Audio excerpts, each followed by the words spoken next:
네, 안철수 국민의당 대표가 어제 이상돈 전당대회 의장에게도 당원권 정지 징계 처분을 내렸습니다. 이에 따라 바른정당 통합 의결 전당대회 진행 방식에 시선이 쏠리게 되는데요. 안 대표는 이 의장을 포함해서 현역 의원 16명 등 총 179명에게 징계를 내렸습니다. 이 징계의 목적은 말이죠. 처음 이 징계를 하겠다고 나왔을 때부터 뜬금없는 거였거든요. 왜냐하면은 이분들은 다 다른 당 만들어서 나간다는 거잖아요. 이분들을 당원권 정지를 시키는 게 무슨 의미가 있습니까? 그렇죠? 이 징계의 유일한 목적은 이상돈 의원의 사회권을 뺏는 거였어요.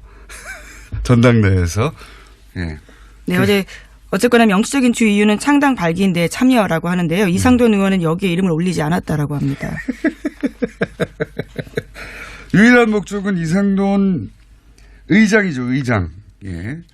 전당대회 의장의 사회권을 뺏는 게 목적이었지 나머지 분들은 다 의미 없는 겁니다. 178명의 명단은. 그래서 저희가 모셨습니다. 예. 이상돈 의원을 저희가 처음으로 스튜디오에 직접 모셨습니다. 자, 바로 이어가겠습니다. 안철수 대표가 179명 징계했는데 전당대회 의장 이상돈 의원도 포함되어 있어서 저희가 직접 모셨습니다. 안녕하십니까? 네, 안녕하세요. 네, 처음 뵙습니다. 네. 네, 전화만 하다가 네. 반갑습니다. 네. 징계를 당하셨어요? 뭐 징계 당해도 뭐 당한 기분도 안 나고요. 뭐 관심도 없습니다. 제가 방금 179명 징계는 결국 그 타겟이 전당대 의장인 의원님이라고 제가 해석을 했는데 어떻게 보십니까? 뭐 그런 면도 있지만요. 처음부터 당교를 바꿔서 그야말로 새벽 6시부터 뭐 20세 전국 20세곳에서 투표를 하고 밤 9시에 뭐 인터넷 뭐 화면 중계를 해가면서 전당대회 한다는 아주 그냥 초현실적인 전당대회를 한 것은 다 어떻게 보면 그 전당대회 의장이 저이기 때문에 시작한 측면이 많다고 봅니다. 그렇죠. 네. 전당대회 의장으로서 이제 사회권을 가지고 계신 분인데, 이 통합에 대해서 부정적이라서 혹시 전당대회를 본인들이 원하는, 통합파가 원하는 뜻대로 안 될까봐 어떻게든 사회권을 뺏고 싶은데 그러면 명분이 있어야 하는데, 예, 이 명분으로 이걸 사용한 게 아닌가 뭐 이렇게 해석되는데 그 외에도 사회권을 제약하기 위해서 조치를 많이 했죠. 그렇죠. 사실은요. 제가 보기에는 이번에 바뀐 당교에 따라서 전당대회를 진행을 할 수가 없는 것은 저는 솔직히 이건 내가 할 수 있는 게 아니다 이렇게 생각을 했습니다. 그리고 또 하나는 이제 이번에 신당을 추진하는 쪽에서 특히 실무진 쪽에서도 이제 어떤 몇몇 의원은 이거 흥분해 가지고서 우리가 전당대회에서 저지해야 된다는 저지파가 있었어요. 저지파. 또 한쪽에서는 저거 이제 우린 저기랑 이제 안 된다. 끝났다. 창당파가 있었는데 저는 오히려 이 저지라는 것이 우리가 제가 의장이느냐 안 되는 걸 상대방이 뻔히 알기 때문에 온갖 술수를 할 것이다. 그렇게 되면은 그야말로 초현실적인 전당대회가 될 것이다. 그래서 저는 창당을 빨리 준비해야 된다. 저지한다고 믿고 있으면은 이제 시간에 쫓긴다. 이렇게 그런. 박 전 대표는 처음에는 저지할 수 있다고 생각하셨던 것 같아요. 그죠?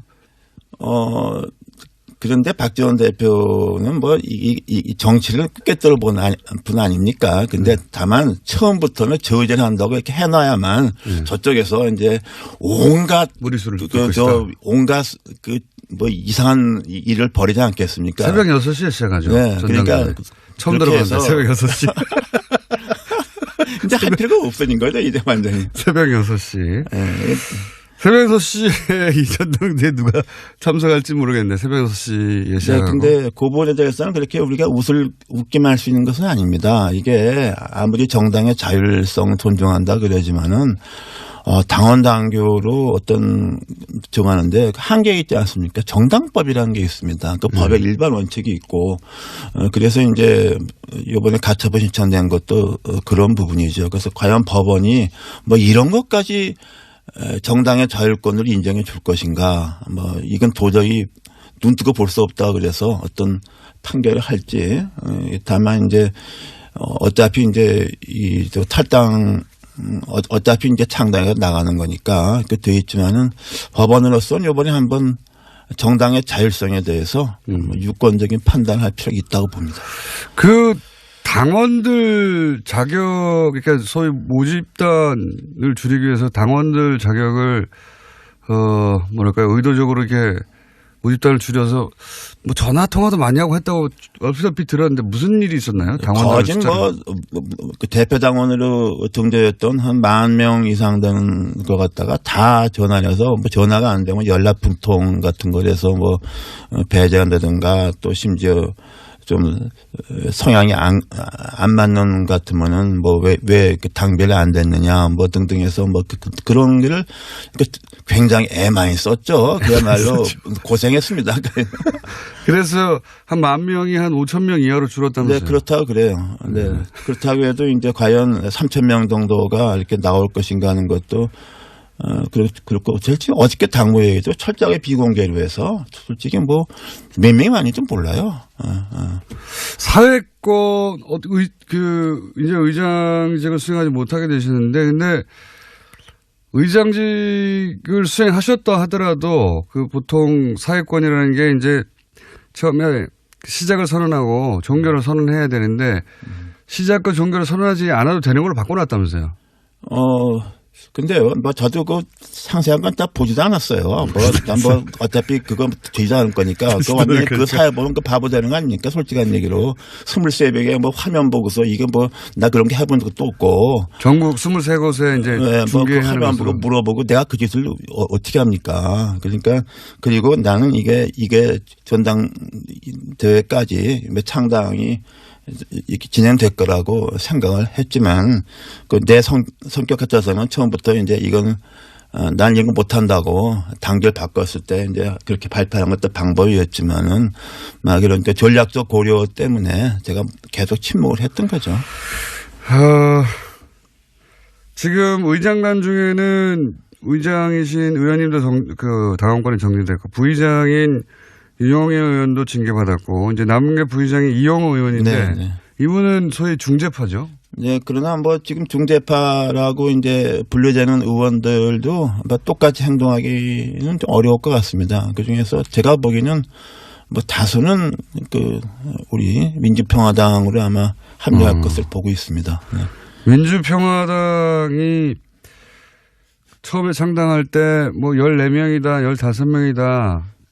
그 지역구 의원은요. 네. 이런 얘기가 있는데 그중에 이제 비례대표 의원 3분이 이쪽 합류를 선언했는데 출당을 안 해주는 문제 가지고 계속 얘기. 네, 그렇죠. 그 문제는 어차피 좀 창당하고 나서 꽤 오래 갈 겁니다. 그 문제가 갈 것이고 제가 보기에는 현재 어저께 이름 올린 지역구원이 14명이고 예. 그 중에 아마 불원간 지역구원 제가 보기에 한 최소한도 3명 정도는 추가 갈 것 같습니다. 14명에 3, 4명 정도. 3, 4명, 17, 18명. 네, 17, 18명 정도로 아마 2월 6일 날 네. 창당을 하지 않을까 보고요. 네, 그리고 이제 선거에 임박하게 되면은 또 그리고 또 하나 그 의원 지역구원을 뺀 전원이 그 지역구원을 빼면 별로 많지 않습니다.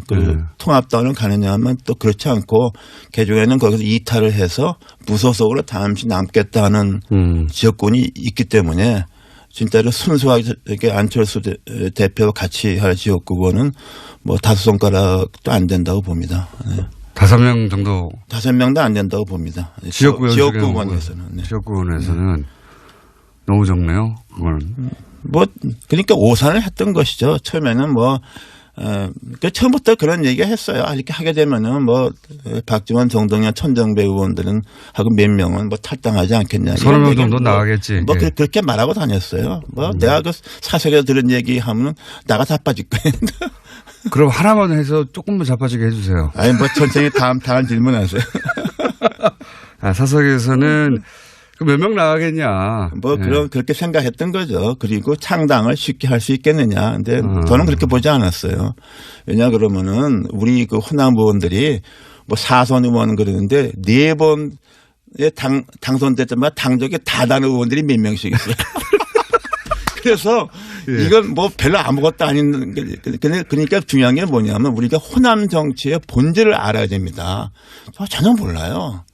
안철수 대표 전혀 모르죠. 전혀 몰라. 아무것도 몰라요. 정치에 대해서. 호남을 모를 뿐더러 정치도 모릅니다. 정치도 모른다고 생각하세요? 네, 그렇습니다. 네. 그래요? 그런데 정치를 모른다고 이제 평가하셨는데 이렇게까지 이제 다들 보기에는 무리수가 아니냐. 네. 물론 반대하는 분들은 무리수라고 뭐 생각하시는 분들이 많을 거고 반대하는 분들이 아니더라도 야 이거 굉장히 무리한 부분이 있다라고 생각할 텐데 왜 이렇게까지 무리를 하는 걸까요? 글쎄요, 저도 대충 들은 얘기인데, 대통령 된다는 그렇게 믿음을 준 사람이 몇 명 있었던 것 같습니다. 이렇게 해야지. 말하자면 보수표를 얻어야 된다. 왜냐하면 지난번 대선에서 중간에 그 모두가 바뀌었잖아요. 네. 그것도 그 당시 대충 컨설턴트인지 뭔지 아는 사람들이 그런 아이디어를 줬다 그래요. 중도 보수 쪽을 잡아야 된다. 그런데 그것도 맞는 말인데 한번 생각해 보세요. 그 변호사한테 가서 자기 법률 문제 고민하면은 그 변호사가 당신이 가망 없으니까 돌아가라고 합니까? 나한테 돈 많이 주면 이기게 해준다 그래요. 컨설턴트는 다 그런 거 하는 사람인데 그 말 믿고 따라가 다니는 사람이 문제가 있는 거죠. 저는 그렇게 봅니다. 그리고 지금 이제 호남 베이스로 대권이 어려우니까 그렇지 않겠나 하는데 그건 황당한 꿈이라고 생각하죠. 네. 왜 황당한 꿈이라고 생각하십니까? 현실성이 아닙니다. 보수에서 그렇게 보수 만만하게 보는 거 아닙니다. 절대로 그렇지 않아요. 지난번 대선에 봤잖아요. 내가 그때 대선 때 내가 장담을 했습니다. 비문연대 반문연대 절대로 안 된다. 한국의 보수는 뿌리가 깊다. 가로가든 모르가도 25%는 나온다 말이야. 이거 다 맞잖아요. 네. 그 안철수 대표는 지금 호남만으로는 이제 다음 대권도 어렵다고 보고 조금 상처를 입더라도 호남의 일부 이제 중진 의원들은 떨궈내고 그리고 보수하고도 손을 잡고 그래서 가운데서 이렇게 새를 부르려고 하는 그런 의도였던 것 같은데 생각보다는 많이 떨어져 나가고 있고 그리고 의원님 보시기에는 보수도 그렇게 손쉽게 손잡아주지 않을 것이다 이런 말씀이십니까? 그렇죠. 그리고 처음에는 이거 동서화합으로 모두를 잡았잖아요. 이원주 의원이 화개장터에서 유승민 안철수가 만나서 동서 영원한 화합한다 그랬는데 지금 돌아가는 형상은 유승민 대표는 자기 뜻과는 다르게 TK에서는 배신자로 찍혀 있지 않습니까? 안철수 대표는 완전히 호남을 배신한 정도가 아니라 욕보인 사람으로 돼 있잖아요. 영원함이 화합이 아니라 영원한 배신자의 화합돼 버렸잖아요. 그러니까 무슨 시너지 효과가 나옵니까? 이게 얘기가 안 되는 거예요. 그래도 유승민 대표 입장에서는 사실은 당이 위기에 처했는데 이 정도면 아주 큰 이익이 남는 결합 아닙니까? 저는 정의당이 비가이든 육석 가지고 황당당한 자기 철학을 내지 않습니까? 나는 유승민 대표가 악수를 뒀다고 봐요. 그리고 그쪽에서는 안철수 대표가 취약하니까 또 따라오는 의원도 비례 의원밖에 없으니까 자기들이 당을 장악한다고 보는데 그 오산입니다. 이번에 봤잖아요. 당무회의가 뭐고 의원은 없고 이른바 무슨 비의원 무슨 위원장 등등등해서 안철수 열성파들이 있지 않습니까? 막무가내. 거기 다 가잖아요. 난 유승민 대표나 하태경 의원이나 그거 감당하기가 만만치 않다고 봐요, 저는. 안철수 대표를 지지하는 지역구 원외위원장이나 원외위원장, 당무위원회 다수 등등 지역위원장. 그건 이제 합리적인 대화 논리가 안 통하는. 그럼 그분들이 다 이렇게 통합당에 가면은 이제 조금 있으면 유승민 대표도 쫓겨납니까? 유승민 하태경 한번 당해봐야죠. 당해봐야죠. 나는 거기서 오산한 거로 봐요, 나는. 굉장히 기뻐하시는 것 같습니다. 나는 기뻐하기보다 나는 유승민 대표에 대해서 안타까운 심정을 갖고 있고 저는 그러나 또 이혜우 의원 통해서 몇 번 워닝을 줬는데 자기가 그대로 갔으니까 그 비례대표 출당 문제는 어떻게 될까요? 지금 의원님은 출당을 요구하는데 안철수 대표는 절대 안 된다고 하고 있잖아요. 네. 그래서 그건 저 혼자 문제만이 아니고 최소한도 박주현 장정석 의원 외에 그 외에 한두 명 더 가능성이 있습니다. 아, 그래요? 대충 짐작하시는 분이 있을 거예요. 네. 그 중에 한 분은 상당히 상징적 의미가 크죠. 아마 그것은 아마 그 신당에서 민주평화당과 공식적 요구를 할 테고 조금 시간이 걸리겠죠. 그러나 뭐 저는 그때 거기 뭐 창당 이런 거 할 때 우리 비례의원분들 고려하지 말아라. 그거 고려하면 안 된다. 그래서 그 개문발차라고 네. 표현하지 않았습니까? 예. 그리고 뭐 저는 개의치 않아요. 뭐.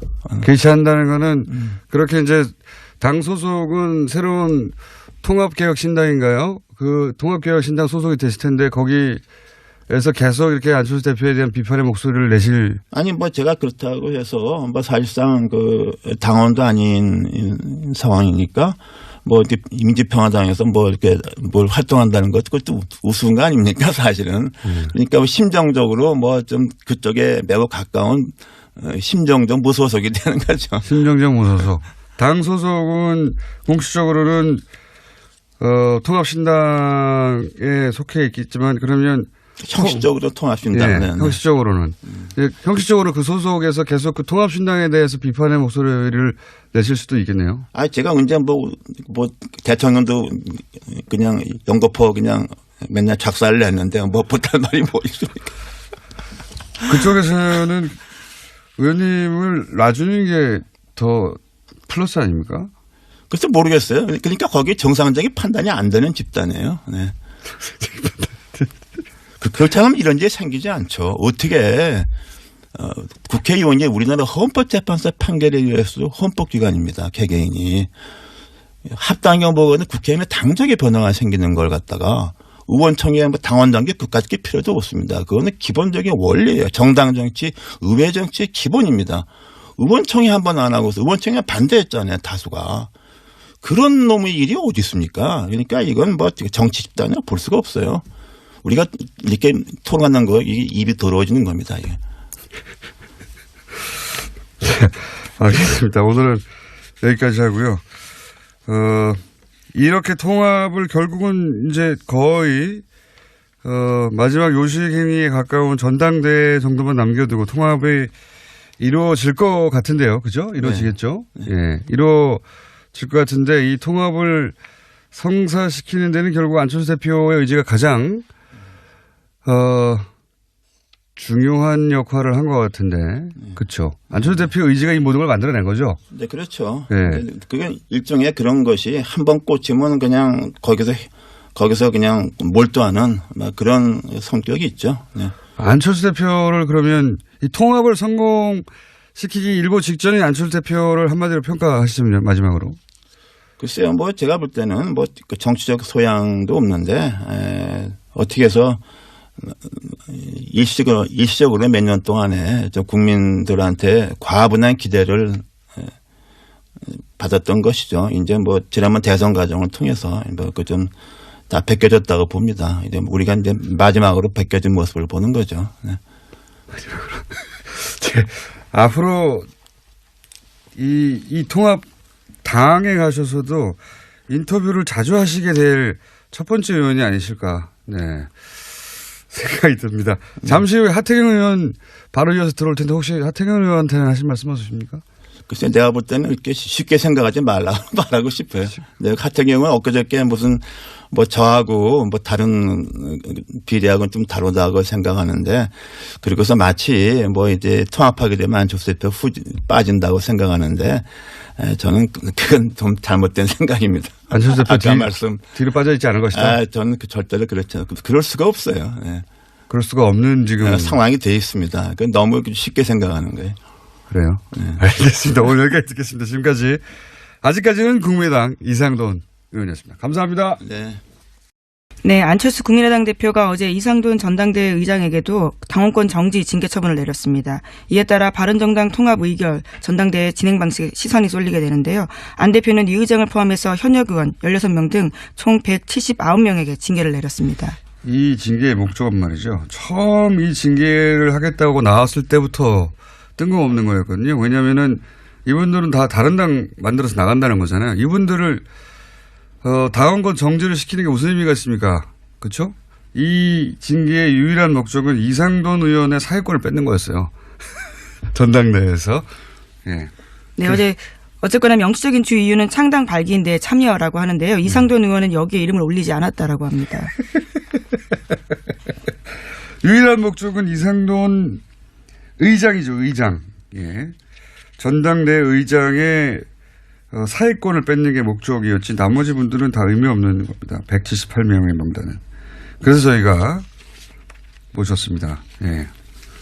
이상돈 의원을 저희가 처음으로 스튜디오에 직접 모셨습니다. 자, 바로 이어가겠습니다. 안철수 대표가 179명 징계했는데 전당대 의장 이상돈 의원도 포함돼서 저희가 직접 모셨습니다. 안녕하십니까? 네, 안녕하세요. 네, 처음 뵙습니다. 네. 네, 전화만 하다가 네. 반갑습니다. 네. 징계를 당하셨어요? 뭐 징계 당해도 뭐 당한 기분도 안 나고요. 뭐 관심도 없습니다. 제가 방금 179명 징계는 결국 그 타겟이 전당대 의장인 의원님이라고 제가 해석을 했는데 어떻게 보십니까? 뭐 그런 면도 있지만요. 처음부터 당교를 바꿔서 그야말로 새벽 6시부터 뭐 20세 전국 20세곳에서 투표를 하고 밤 9시에 뭐 인터넷 뭐 화면 중계를 해가면서 전당대회 한다는 아주 그냥 초현실적인 전당대회를 한 것은 다 어떻게 보면 그 전당대회 의장이 저이기 때문에 시작한 측면이 많다고 봅니다. 그렇죠. 네. 전당대 의장으로서 이제 사회권을 가지고 계신 분인데, 이 통합에 대해서 부정적이라서 혹시 전당대를 본인들이 원하는, 통합파가 원하는 뜻대로 안 될까봐 어떻게든 사회권을 뺏고 싶은데 그러면 명분이 있어. 의제를 한다고 이렇게 해놔야만 저쪽에서 이제 온갖 무리수를 온갖 뭐 이상한 일을 벌이지 않겠습니까? 새벽 6시에 시작하죠. 네, 그러니까 처음 들어봤는데 새벽 6시. 이제 할 필요가 없어진 거죠, 이제 완전히. 새벽 6시. 네. 새벽 6시에 이 전당대에 누가 참석할지 모르겠는데 새벽 6시에 시작하고. 네, 근데 그 부분에 대해서는 그렇게 우리가 웃기만 할 수 있는 것은 아닙니다. 이게 아무리 정당의 자율성을 존중한다 그러지만은 당원 당규로 어떤 정하는데 한계가 있지 않습니까? 정당법이라는 게 있습니다. 그 법에 일반 원칙이 있고 그래서 이제 이번에 가처분 신청된 것도 그런 부분이죠. 그래서 과연 법원이 뭐 이런 것까지 정당의 자율권을 인정해 줄 것인가? 뭐 이건 도저히 눈 뜨고 볼 수 없다 그래서 어떤 판결을 할지 다만 이제 어차피 이제 이 탈당 어차피 이제 창당해서 나가는 거니까 그 돼 있지만은 법원으로서는 이번에 한번 정당의 자율성에 대해서 유권적인 판단을 할 필요가 있다고 봅니다. 그 당원들 자격, 그러니까 소위 모집단 하는데, 예, 이 명분으로 이걸 사용한 게 아닌가, 뭐 이렇게 해석되는데, 그 외에도 사회권을 제약하기 위해서 조치를 많이 했죠. 그렇죠. 사실은요, 제가 보기에는 이번에 바뀐 당규에 따라서 전당대회를 진행을 할 수가 없는 것은 저는 솔직히 이건 내가 할 수 있는 게 아니다 이렇게 생각을 했습니다. 그리고 또 하나는 이제 이번에 신당을 추진하는 쪽에서 특히 실무진 쪽에서도 이제 어떤 몇몇 의원은 이거 흥분해 가지고서 우리가 전당대회에서 저지해야 된다는 저지파가 있었어요. 저지파. 또 한쪽에서는 아우 저거 이제 우린 저기랑 이제 안 된다. 창당파가 있었는데 저는 오히려 이 저지라는 것이 우리가 제가 의장이느냐 안 되는 걸 상대방이 뻔히 알기 때문에 온갖 술수를 할 것이다. 그렇게 되면은 그야말로 초현실적인 전당대회가 될 것이다. 그래서 저는 창당을 빨리 준비해야 된다. 저지한다고 믿고 있으면은 이제 시간에 쫓긴다. 이렇게 그런 박 전 생각을 대표는 처음에는 저지할 수 있다고 생각하셨던 것 같아요. 그죠? 그런데 박 전 대표는 뭐 이 정치를 꿰뚫어 본 분 아닙니까? 근데 다만 처음부터는 늘 줄이기 위해서 당원들 자격을 뭐랄까요, 의도적으로 이렇게 모집단을 줄여서 뭐 전화 통화도 많이 하고 했다고 얼핏 들었는데 무슨 일이 있었나요? 당원들 뭐 대표 당원으로 등재했던 한 10,000명 이상 되는 것 같다가 다 전화해서 뭐 전화가 안 되면 연락풍통 같은 거에서 뭐 배제한다든가 또 심지어 좀 성향이 안 맞는 것 같으면은 뭐 왜 당별이 안 됐느냐 뭐 등등해서 뭐 그런 거를 굉장히 애 많이 썼죠. 그야말로 고생했습니다. 그래서 한 10,000명이 한 5,000명 이하로 줄었다면서요? 네, 그렇다고 그래요. 네.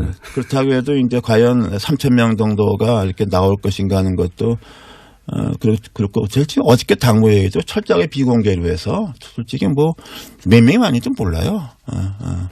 사회권, 이제 의장직을 수행하지 못하게 되시는데, 근데 의장직을 수행하셨다 하더라도 그 보통 사회권이라는 게 이제 처음에 시작을 선언하고 종결을 선언해야 되는데 시작과 종결을 선언하지 않아도 되는 걸로 바꿔놨다면서요?